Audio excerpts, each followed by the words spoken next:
Far from fading into the history books, etiquette schools are going strong in the UK. Good morning, everybody. And it's not just adults taking classes. Children too are mastering the arts of sophistication.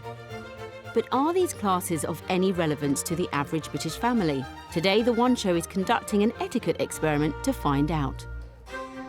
But what are good manners, and why are they important? William Hanson is one of the country's leading etiquette coaches.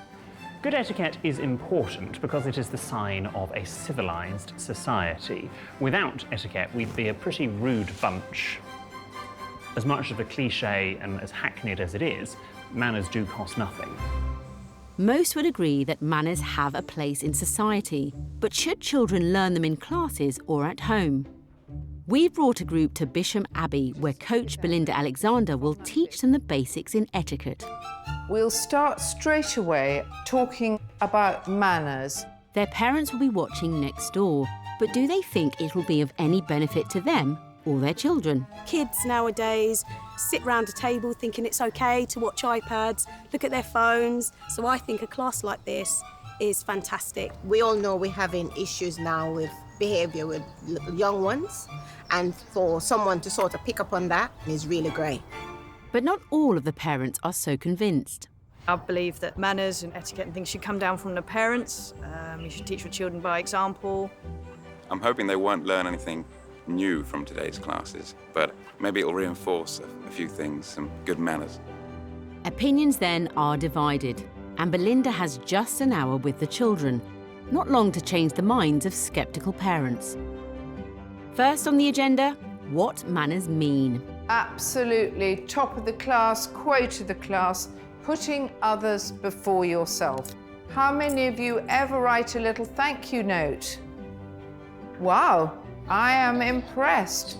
I put my elbows on the table at dinner table. And then my brother points at me.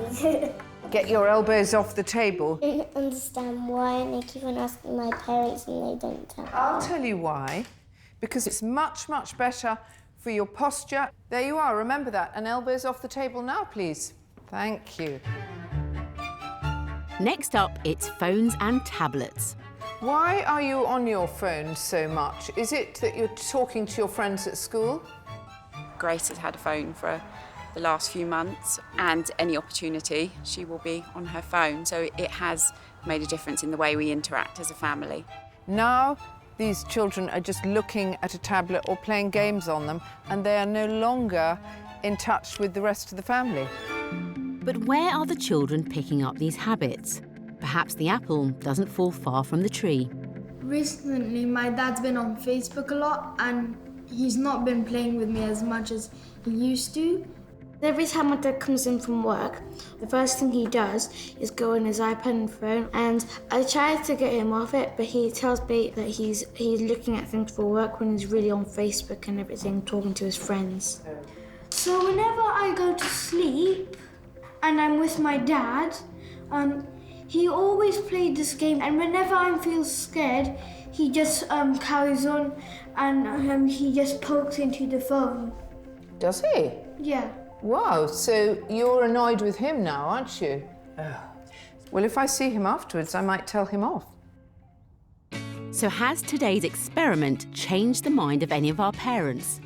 I thought etiquette was just things like napkins and glasses and what cutlery and crockery to use, but there's a lot more to it than that.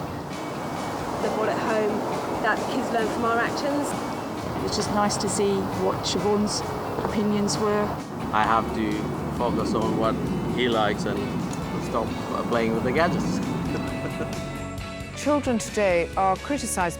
We all think they use mobiles, tablets and the internet to access. But today's illustrated that we need to take a harsh look at ourselves, not just them.